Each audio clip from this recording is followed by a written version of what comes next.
Jakarta, tvoneinews.com, 3 pemain keturunan Timnas Malaysia diketahui menolak mentah-mentah tawaran naturalisasi dari Asosiasi Sepak Bola Malaysia, FAM.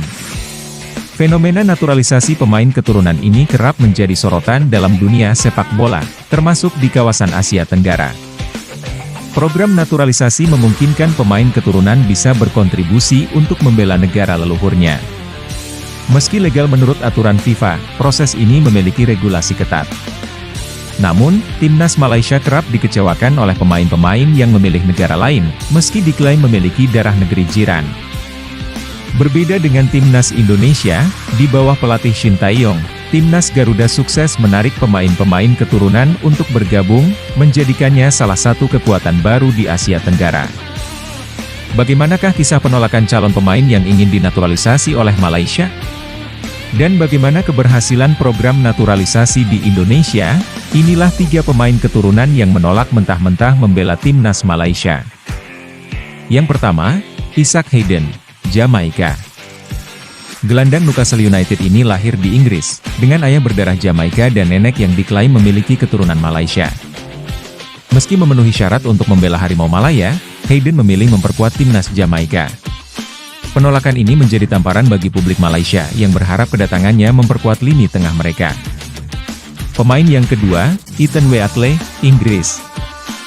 Wonderkid Manchester United ini sempat dikaitkan dengan Timnas Malaysia melalui garis keturunan neneknya. Namun, Wheatley secara tegas memilih fokus membangun karir di Liga Inggris dengan harapan membela Timnas Inggris di masa depan. Keputusan ini membuat Malaysia kehilangan talenta muda spesial. Pemain yang ketiga, adalah Naim Garcia, Spanyol.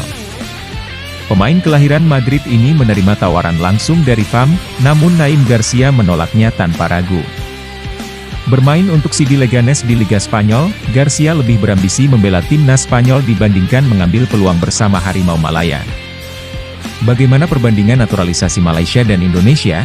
Dalam konteks ini, Timnas Malaysia menghadapi tantangan besar dalam merekrut pemain keturunan. Penolakan yang terjadi mencerminkan kurangnya daya tarik atau visi yang mampu meyakinkan pemain untuk bergabung. Di sisi lain, Indonesia di bawah kepemimpinan Shin Tae-yong memiliki pendekatan berbeda yang lebih efektif.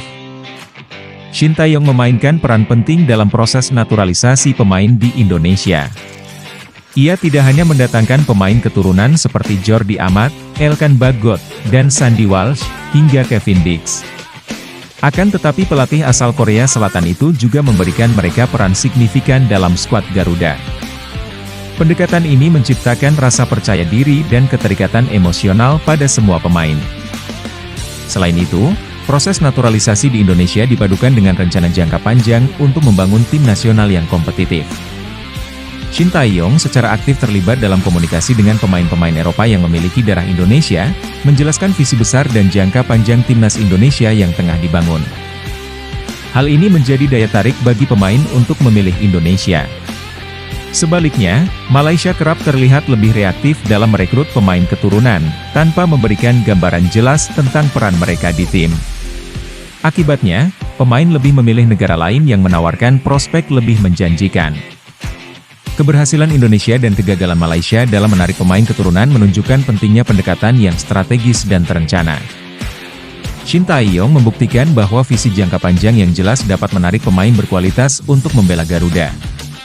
Di sisi lain, Malaysia perlu memperbaiki strategi agar mampu bersaing dalam merekrut pemain keturunan berbakat di masa depan.